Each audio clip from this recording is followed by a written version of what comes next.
안녕하십니까. 소개받은 동성케미칼 발공대 부장입니다. 많이들 피곤하실 텐데 제가 이제 소개해드릴 제품군들은 아마 실생활에서 많이 보시는 제품군들이라 편하게 이렇게 좀 보셨으면 좋겠습니다. 일단은 그 발표 순서는 회사 소개 좀 간단하게 하고요. 그 다음에 저희 개발 및 적용 사례, 그 다음에 왜 바이오 플라스틱이 필요한지 순으로 좀 말씀드리도록 하겠습니다. 저희 그 동성그룹 같은 경우는 뭐 좀 1959년에 좀 설립한 이래 한 66년간 좀 사업을 영위하고 있고요. 매출액은 한 1.1조, 그 다음에 4개국에 23개 사업장을 운영 중에 있으면서 뭐 ESG 경영에서 A 등급을 2년 연속 받은 중견 기업입니다. 그래서 이제 그 계열사로는 동성케미칼하고 동성화인텍, 제네웰, DAK 캠텍이 있습니다. 동성 케미칼 같은 경우는 주로 이제 신발 소재 쪽에, 아마 우레탄 쪽에 많이 좀 집중화가 된 거고요. 여기 아마 운동화가 신고 계신 분들이 저희 동성 케미칼에서 생산한 우레탄을 대부분 밑창으로 미드솔로 써서 적용된 사례가 되겠습니다. 그래서 신발 및 합성 피혁 소재, 그 다음에 자동차 부품, 흡음 단열재 등을 이제 전문으로 좀 생산하고 있고요. 몇 년 전부터 이제 컴포스ብል 패키징, 생분해죠. 컴포스ብል 패키징 소재 쪽에 좀 개발을 집중하고 있습니다. 동성 화인텍 같은 경우는 LNG 운반선 화물창에 그 초저온 보냉 시스템을 구축하는 회사고요. 그다음에 제네웰 같은 경우는 의료 및 스킨케어 제품을 전문으로 생산하는 회사인데, 제네웰 중에서 이제 저희가 대표적인 제품으로 많이 아실 것 같긴 한데, 창상 피복제인 메디폼을 제네웰에서 생산해서 보급하고 있습니다. 그다음에 이제 DNK 캠텍 같은 경우는 건축 단열재인 PF 보드를 생산하는 회사입니다. 동성 케미칼 같은 경우는 이제 2016년대 바이오폼 기술을 이제 시작으로 다양한 컴파운드 기술하고 가공 기술을 계속해서 축적해 왔고요. 2024년 작년입니다. 작년 4월에 울산광역시에 3,000평 규모의 그 바이오 플라스틱 컴플렉스를 준공하고 지금 현재 안정적으로 운영 중에 있습니다. 그 바이오 플라스틱 컴플렉스는 이제 준공하면서 그 안에 이제 구축한 설비로는 이제 컴파운드 압출기가 있고요. 발포 비드기, 그 다음에 성형기, 버블랩 압출기, 그 다음에 멀티레이어 압출기가 있고요. 그 다음에 이제 그 밑에 회색으로 좀 표시된 부분에 추가 그 투자를 검토 중인 건데, 한멜트하고 시트폼 압출기까지 지금 증설을 고려하고 있습니다. 에코 비바라고 하는 상표는 이제 에코라고 하는 친환경하고요. 그다음에 비바라고 하는 그 만세라고 하는 라틴어입니다. 그래서 두 말이 합성어인데 저희가 이제 컴포스트 패키징은 저희 이제 통합 브랜드로 쓰고 있는데 에코 비바라고 쓰고 있습니다. 그래서 사실은 저희는 나름대로 그 생분해라는 표현은 별로 지금 현재는 좀 쓰지 않고 있고요. 왜냐하면 사실 대부분의 소재들이 생분해가 됩니다. 그래서 생분해라는 표현은 저희 이제 이런 업계에서는 나름대로 이제 좀 약간 걸러서 좀 사용하고 있는데 저희는 이제 컴포스트블이라는 표현들을 주로 쓰고 있습니다. 퇴비가 가능한 소재이기 때문에 그런 단어로 좀 변경을 해서 저희는 좀 활용하고 있습니다. 네, 뭐 흔하죠. 그래서 제가 편하게 들어달라고 말씀드린 게 이제부터 나오는 거는 실생활에서 되게 이제 편하게 많이 쓰시던 제품들입니다. 그래서 뭐 뽁뽁이로 알고 계신 이제 저희는 버블랩이라고 이제 나름대로 표현을 하는데 그 이제 에코비바 버블랩, 아까 에코비바는 저희 통합 브랜드라고 했고 에코비바 버블랩인데요. 이제 당사에서 국내에 이제 환경부의 EL724 인증을 받은 원료를 100% 사용했고요. 이게 장점은 기존 그 PE 압출비 그대로 사용할 수 있다는 겁니다. 그래서 기존 압출비 그대로 활용을 했고 물성도 기본 이제 PE 소재, 저희가 쓰는 뽁뽁이가 대부분 이제 PE 소재인데 그 소재와 유사한 물성을 구현하고 있습니다. 보시는 것처럼 이제 뭐 롤 형태도 있고요. 그다음에 시트 형태도 있고 봉투도 있고 그다음에 이제 박스 타입도 있습니다. 이렇게 좀 다양하게 용도 전개를 좀 하고 있고요. 요거 같은 경우는 사실 뽁뽁이도 그냥 단순 외포장한다고 해서 좀 쉽게 생각할 건 아니고요. 이게 어쨌든 안에 유통성도 좀 고려를 해야 되는 부분이 있습니다. 그래서 이제 포장재 유통성 적합 평가라는 게 있습니다. 이 안에 포장재 안에 내용물이 파손이 되냐 안 되냐를 좀 구분하는 방법인데 이 포장재 유통성 적합 평가로는 ISTA, 그다음에 ASTM, KST 5055라고 하는 이제 그런 방법들이 있습니다. 그래서 저희는 나름대로 이제 그 버블랩의 뽁뽁이에 가장 최적화된 KST5055를 선정해서 이제 테스트를 진행했었습니다. 이제 좌측에 보시는 방향에서 이제 저쪽 좌측 같은 경우는 종이하고 PE 소재고요. 이제 우측 같은 게 저희 제품군인데, 이게 낙하하고 충격 테스트가 있습니다. 낙하 같은 경우는 76cm에서 떨구고요. 진동 테스트 같은 경우는 오랜 시간 흔들어가지고 안에 내용물이 과연 파손이 되냐 안 되냐를 보는 건데, 좌측 이제 종이 소재 같은 경우가 의외로 여러분들은 되게 이제 완충 효과도 있고 튼튼할 거라고 생각하는데, 보시는 것처럼 낙하 충격이 상당히 약합니다. 떨어지면 저렇게 크랙이 가면서 파손이 됩니다. 물론 안에 내용물은 안전할 수 있겠지만 뭐 비라든지 이런 물에도 좀 약한 경향이 있고요. 저렇게 파손된 거에 비해서 제 기준 좌측에 있는 요 저희 제품들 같은 경우는 전혀 파손 없이 안정적인 그 결과값을 얻었습니다.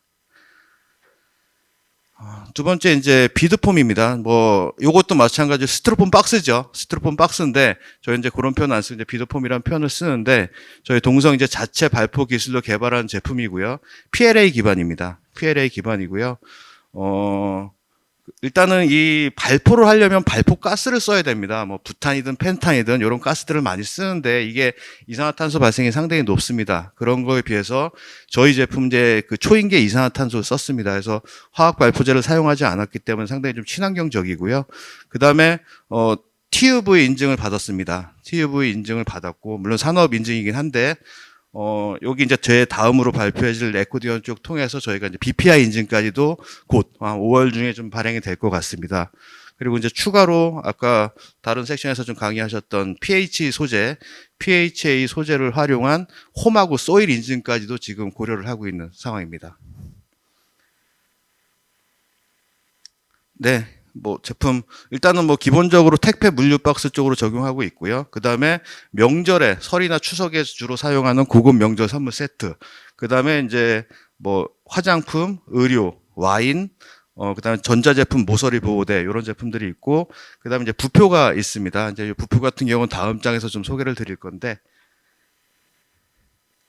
그 부표 소개 전에 일단은 이 물류 박스를 사용하려고 하면 보냉 기능이 상당히 중요합니다. 뭐 충격도 중요하지만 보냉 기능이 상당히 중요한데, 하단에 보이는 녹색 선이 저희 제품이고 위에 검은 선이 이제 EPS입니다. 그래서 어쨌든 뭐 큰 차이는 없지만 어찌됐든 저희 제품이 기존 EPS 대비해서 단열성이 나름대로는 우수했었습니다. 그래서 뭐 이거는 대동소이한 결과긴 한데, 나름대로 어떻게 보셨을 때는 그래도 이 컴포스트 소재인 비드폼 자체가 그렇게 뭐 물성적으로나 보냉 기능이 떨어지지 않는다. 이 부분은 좀 말씀드리는 겁니다.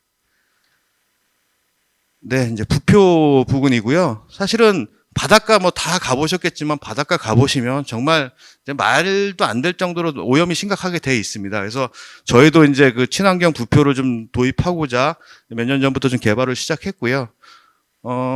일단 시장 조사는 계속 하고 있습니다. 어업 쪽으로 해서 시장 조사는 계속해서 진행을 하고 있고, 이제 제 기준 좌측에 보이는 이 사진 같은 경우는 저희가 이제 KCL하고 인천시의 도움을 받아서 인천 대이작도에 그 해양 실환경 실증 평가를 진행했습니다. 3월 달에 실제적으로 이제 그 볼하고 바다에다가 부표를 좀 던져가지고 내구성 검증을 할 겁니다. 이거는 뭐 인증하고 별개로 저희가 자체적으로 이제 평가를 하는 그런 거고요. 멀티레이어 필름입니다. 멀티레이어 필름이고, 저희 회사가 보유한 이제 압출기 같은 경우는 아까 대주 KC 같은 경우는 9레이어까지 가능하시다고 하셨는데 저희는 5레이어까지 좀 가능한 거고요. 환경표지 인증을 받은 원료를 다양하게 이제 소싱해가지고 다층 필름을 하는데 5레이어까지 구현이 가능합니다. 네, 제품군이고요. 뭐 가장 쉽게 접근할 수 있었던 게 아이스팩이었었고, 그 다음에 스트레치 필름, 이제 육류 포장, 진공 포장 필름, 그 다음에 우측에 동물 백신 필름, 이렇게 좀 간단하게 했는데, 사실은 육류 포장 필름은 아까 전에도 말씀하셨지만 정말 배리어성이 중요하기 때문에 저희가 개발 타켓으로 잡긴 했었지만 되게 어려운 걸 이제 알고 좀 중장기 아이템으로 선정했고요. 지금 현재는 견과류라든지 뭐 땅콩, 콩 이런 진공 포장하는 쪽에 좀 집중을 하고 있습니다. 그 다음에 이제 이 동물 백신이라고 하는 건 뭐냐면, 야생에 뛰어다니고 있는 그 요즘 뭐 돼지열병이니 광견병이니 뭐 조류독감이니 많은 이제 야행성 병들이 돌고 있는데, 얘네들은 어떻게 뭐 불러 소집해가지고 주사를 놔줄 수도 없고 약을 줄 수도 없습니다. 그래서 땅에다가 매립을 합니다. 땅에다 매립을 하는데, 알약 같은 거를 그냥 땅에다 매립하면 다 비 오고 나면 다 없어지겠죠. 그래서 어떻든 외포장을 해야 됩니다. 그래서 그것이 이제 생분해가 가장 적합하다고 판단을 했고, 백신 회사와 저희가 좀 개발을 해서 이 제품은 곧 출시 예정입니다. 그래서 이 제품도 이제 출시와 더불어 저희가 지금 안아야 되는 숙제는 홈하고 소일 인증을 받아야 된다는 겁니다. 어차피 땅에 들어가는 제품이기 때문에 이 제품도 홈 소일 인증도 같이 지금 검토하고 있습니다. 한멜트고요. 이제 한멜트 같은 경우는 이제 세계 최초로 이제 pH 기반 한멜트입니다. pH 함량이 56%짜리고요. TUV OK 베이스드 인증, 투스타 인증을 좀 별 2개를 좀 받은 그런 제품이고, 이 제품 같은 경우는 일단 저온 접착성이 뛰어나다는 겁니다. 냉동식품이라든지 이런 제품에도 충분히 가능하고, 그래서 냉동 피자 박스라든지 뭐 이런 부분에 충분히 적용 가능하겠습니다. 요 제품 같은 경우는 좀 소개는 드리지만 나중에 이제 좀 추가 설명을 드리겠습니다. 이제 킬토 바이오 멜트라고 하는 건데 PLA 기반의 한멜트입니다. PLA 기반의 한멜트인데 PLA 100% 사용했고 그다음에 DIN 인증을 받았습니다. 이 킬토라고 하는 회사는 솔직히 저희 회사는 아니고요. 핀란드의 그 한멜트 전문 제조업체입니다. 100년이 지났고요. 저희가 아까 방금 전에 소개드렸던 그런 한멜트를 개발하기 전에 이 제품을 먼저 시장에 출시를 했습니다. 그래서 저희가 이 킬토라고 하는 회사한테 국내 영업권을 좀 확보해가지고 현재 좀 판매를 하고 있는 상태입니다. 그래서 저희가 생분해 컴포스트볼 한멜트가 있고 방금 전에 했던 바이오 베이스드 한멜트에서 한멜트가 두 종으로 좀 나눠져 있다고 좀 보시면 되겠습니다. 요거는 이제 박스 테이프입니다. 뭐 기존에 OPP 테이프 많이 쓰던 박스 테이프인데 요 부분도 사실은 저희가 박스 테이프 개발을 하고 있습니다. 하는데 시기가 너무 좀 길어질 것 같아서 독일 몬타라고 하는 회사한테 일단 상품 매입권을 확보한 후에 지금 시장에 쿠팡에도 판매가 되고 있습니다. 판매를 시작했고 PLA하고 천연 고무 성분입니다. PLA하고 천연 고무 성분이고요. TUV 인증 취득한 제품이고요. 이 제품도 말씀드렸다시피 저희가 독일 몬타사로부터 이제 영업권을 받아서 현재 국내 판매 영업권을 판권을 갖고 있습니다.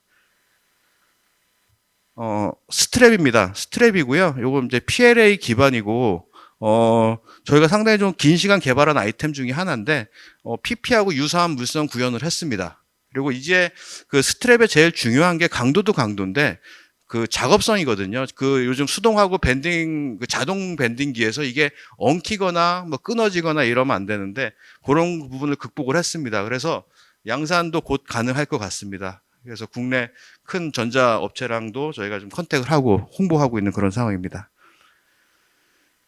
네, 저희 지금까지 소개해드린 이제 적용 사례들입니다. 그래서 이제 쭉 한번 좀 이렇게 정리를 했는데, 이제 비드폼, 스티로폼 박스 같은 경우는 의료죠. 그 제약 쪽의 물류 포장, 그 다음에 김치 포장, 그 다음에 이제 빈백이라고 하는 거는 이제 그 부분입니다. 이제 저 집에 가정에다 애들 키우시는 분들은 하나씩 쓰실 수 있는데 안에 이제 스티로폼 알갱이를 집어넣어가지고 푹신푹신한 그 의자, 그거 이제 의자라고 해야 되나요? 이제 그런데 저 빈백이라고 부르는데 저 안에 완충제로 좀 집어넣었고요. 그다음에 부표 소개드렸고 일본 쪽하고도 부표 논의를 하고 있습니다. 이 일본 쪽 업체 같은 경우는 그 진주를 양식하는 그런 업체에서 좀 수요가 있었고 그쪽 업체랑 좀 취급을 하고 있습니다. 버블랩 같은 경우는 이제 대형 마트에 업체 이마트가 이제 추석 명절 선물 세트에 매년 저희 버블랩을 써주고 계십니다. 기존에 그 종이 패드를 썼었는데 그걸 걷어내고 저희 에어캡을 버블랩을 써주고 계시고요. 마찬가지로 김치하고 이런 그 도서 쪽에 적용되고 있습니다.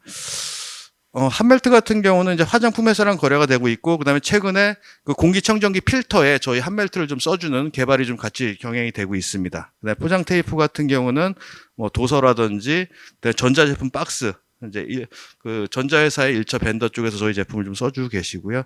그 다음에 현재 지금 아까 말씀드렸던 스트랩하고 스트레치 필름 같은 경우는 이제 수출입 물류, 이제 공항이라든지 항구 쪽에서 이제 저희 제품하고 좀 컨택을 하면서 좀 얘기를 하고 있고요. 그다음에 멀티레이어 필름 아까 말씀드렸던 것처럼 육류 포장 쉽지 않은 거 알고 있고 중장기적으로 생각했고 일단 동물 백신부터 좀 접근하고 있는 그런 상황입니다. 이제부터 왜 바이오 플라스틱이 필요한지 좀, 어떻게 보면 순서가 좀 바뀌었을 수 있는데, 이거를 앞쪽에 먼저 말씀드리고, 후반에 제품 소개를 드리는 것도 맞을 것 같긴 한데, 일단은, 이 뒤쪽에서 이제 왜 바이오 플라스틱이 필요한지 좀 말씀을 드리겠습니다. 대부분의 이제 일반 석유계 플라스틱들, 뭐 여기 석유계 플라스틱 취급하는 분들한테는 좀 죄송한 얘기지만, 이 분해가 되는 기간이 짧게는 50년, 긴게는 500년이라고 하는데, 이것도 솔직히 사람이 살면서 지금 확인한 숫자가 아닌 그냥 추정의 숫자입니다. 500년, 1000년 걸릴 수도 있고 5000년이 갈 수도 있습니다. 그래서 사실은 이 긴 내구성 때문에 결국 긴 기간 동안에 더 미세 플라스틱이 오래 노출된다고 보시면 되는 거거든요. 그래서 이런 부분은 바이오 플라스틱을 썼을 때 이게 내구성은 좀 다소 떨어질 수 있지만 미세 플라스틱 이슈에서는 좀 안정적이다. 네, 요 말씀을 좀 드리고요. 이산화탄소 발생도 마찬가지입니다. 녹색 선이 바이오 플라스틱이고 좌측에 빨간 선이 이제 그 석유계 수지들인데요. 당연히 이제 석유계 수지들이 이산화탄소 발생이 높겠죠. 근데 점점 이제 글로벌적으로 탄소 이제 배출권이 강화되는 상황이지 않습니까? 이제 이런 부분에서도 바이오 플라스틱을 좀 써야 된다는 부분이고, 이제 이쪽에 이제 할로겐 가스, 부탄, 사이클로펜탄 뭐 이런 부분이 있는데, 이건 아까 잠깐 스티로폼 박스 발포할 때 발포 가스 말씀드렸는데 정말 이산화탄소 발생 높습니다. 그래서 그 중에 저희는 이산화탄소를 이제 쓴다고 말씀드렸던 부분인 거고요. 이미 이제 많은 국가에서 EPS는 퇴출이 되고 있습니다. 이미 미세 플라스틱 이슈 때문에 그런데요. 정말 고맙게도 국내도 요 조짐은 있습니다. 그게 뭐냐면 일단 바다에서 쓰는 우리가 많이 보는 부표, 뭐 둥둥 떠 있는 부표가 대부분 EPS 소재를 썼습니다. 이제 정부 보조금이 나오고 친환경 부표라는 명분 하에 EPP로 대체가 되긴 했지만 사실 그 EPP도 아까 말씀드렸던 것처럼 내구성 이슈가 분명히 장기간 미세 플라스틱 이슈가 될 거기 때문에 어찌 됐든 지금 EPS는 퇴출이 되고 있습니다. 많은 나라 퇴출이 됐고 국내 해양수산부도 부표를 EPP로 갔다가 친환경 부표로 가겠다고 하는 정책 발표를 했습니다. 그래서 저희가 부표 사업을 지금 이제 시작하는 거고요. 지지난주에 그 해양수산부 심사까지도 받고 왔습니다. 심사까지도 받고 왔고, 어쨌든 좋은 그런 좀 분위기고요. 그 규제 동향입니다. 이제 뭐 여러 나라가 항상 이런 이제 강연 자리에 오게 되면 어느 나라가 어떤 규제를 하고 있네 만에 뭐 이런 발표들을 상당히 많이 합니다. 이제 정말 딴 나라 얘기인 것 같고요. 어쨌든 근데 그나마 최근에 이뤄왔던 분위기 위주로 좀 발췌를 해서 좀 봤습니다. 그래서 유럽 연합 같은 경우는 2050년 탄소 중립이라는 목표를 분명히 세웠죠. 그래서 탄소 중립 목표로 해서 탄소 배출을 되게 좀 강화하고 있고, 그 다음에 바이오 플라스틱을 좀 권장하는 공동 성명, 유럽 연합에서 공동 성명을 발표했습니다. 그런 유럽 연합의 움직임이 있고, 미국 같은 요 캘리포니아 주는 사실 최근에 핫했습니다. 몇 개월 전에 되게 핫한 이슈였는데, 그 엑슨 모빌이라고 하는 다국적 그 에너지 회사가 있습니다. 석유 화학 회사죠. 근데 이 회사가 사실은 캘리포니아 주한테 좀 고소를 당했습니다. 그 이유가 뭐냐면 석유 회사인데 그 재활용이 좀 가능한 건데 가능하지도 않은 걸 자꾸 가능하다고 하면서 되게 회사적으로 이득을 많이 챙기다 보니까 일단 소비자를 기만했다 뭐 이런 이유로 해서 캘리포니아 검찰총장으로한테 고소를 당한 사례가 있었었고요. 그거와 별개로 캘리포니아 주 같은 경우는 나라와는 별개입니다. 주가 독자적으로 이런 정책을 수립했는데 2042년까지 일회용 플라스틱을 25% 감축하겠다라고 했고, 그 다음에 재활용 의무를 65%까지 올리겠다고 했고, 그 다음에 네이처웍스가 아무래도 미국에 있으니까 그런 힘이 발휘됐는지 모르겠지만 탭이 가능한 컴포스터블 소재를 좀 활용하겠다, 이런 좀 정책 발표를 했습니다. 그리고 이제 이쪽 업계에 계신 분들 다 알겠지만 INC5라고 하는 작년 11월 달에 부산에서 백스코에서 이제 UN 협의가 있었었죠. 근데 어느 정도 예상은 했던 바지만 이 산유국들이 플라스틱 감축이라든지 대체라든지 이런 거에 대해서 되게 궁색하다 보니까 결국 합의안 도출에는 실패를 했습니다. 실패를 했고, 그래도 천만다행인 거는 우리나라에서 끝냈어야 되는데 이게 어쨌든 남의 나라로 이제 또 공이 넘어가게 됐는데 올 8월 달에 스위스 제네바에서 UN INC5 다시 2가 되겠죠. 재협의가 이제 진행되는 거로 최종 결정이 났습니다. 그래서 어찌됐든 좀 좋은 기대를 한번 해볼 수 있지 않나 좀 싶습니다. 계속 말씀드렸던 것처럼 이제 세계적으로 글로벌 기후, 날씨도 이상해지고 지금 계속 그런 이슈가 생기고 있고요. 그 다음에 탄소 중립이라고 하는 이제 의식들이 많이 변화되고 있고, 기업들은 또 ESG 경영을 또 강화하고 있고, 이러다 보니까 플라스틱 관련 정책들이 3R에서 4R 쪽으로 좀 많이 좀 변경되고 강화되고 있습니다. 근데 4R 중에도 가장 이제 관심받는 소재들은 종이 아니면 이제 컴포스티블 소재가 되겠습니다. 어쨌든 이쪽으로 좀 많이 돌아가고 있는 트렌드 같고요. 일단은 석유계 수지하고 바이오 플라스틱을 좀 비교하다 보니까 좀 이런 도식도를 좀 보여드리는데, 아까 어떤 회사가 그 얘기도 했는데 지금 일반 석유계 수지 재활용률 9%밖에 안 되거든요. 그래서 이 석유계 수지들은 전체 공정에서 봤을 때 탄소 배출을 계속하고 9%를 제외한, 재활용하는 9%를 제외한 나머지 이제 그 공정에서 계속해서 탄소를 뽑아내는 겁니다. 공장에서 굴뚝에서 연기 나오듯이 계속 뽑아내는 거고요. 그거에 비해서 바이오 플라스틱 같은 경우는 어쨌든 배출된 탄소를 다시 흡수해서 식물이 생장 과정에 그걸 흡수하기 때문에 탄소 중립이 가능하다. 이제 이런 부분을 좀 말씀드리겠습니다. 그러면 이제 이 바이오 플라스틱을 이제 바이오 플라스틱에 갇힌 거죠. 바이오 플라스틱에 갇히는 과연 뭐냐라고 하는데, 어쨌든 이쪽에 계신 분들 다 이런 바이오 플라스틱이라든지 탄소 중립, 뭐 순환 경제 이런 데 관심 많아서 참석하셨겠지만, 어찌됐든 화이트 바이오 산업 활성이 가능하고요. 그 다음에 글로벌 환경 규제에 계속해서 좀 대응을 할 수 있고, 그다음 온실가스 저감할 수 있다는 사회적 가치 창출에 이제 큰 좀 의미가 있다고 그렇게 좀 말씀드릴 수 있겠습니다. 요 장표는 사실은 이제 아까 초반에 전에 말씀드렸던 저희 스티로폼, 그러니까 비드폼이죠. 비드폼을 이제 산업 조건에서 퇴비화하는 이제 그런 실제 사진입니다. 그래서 보시면 11주 만에 완전 이제 분해된, 물론 이제 이게 산업적 조건입니다. 자연 조건은 아니고요. 산업 조건이고, 거기서 11주 만에 완전 분해된 이런 좀 사진을 보실 수 있고요. 이게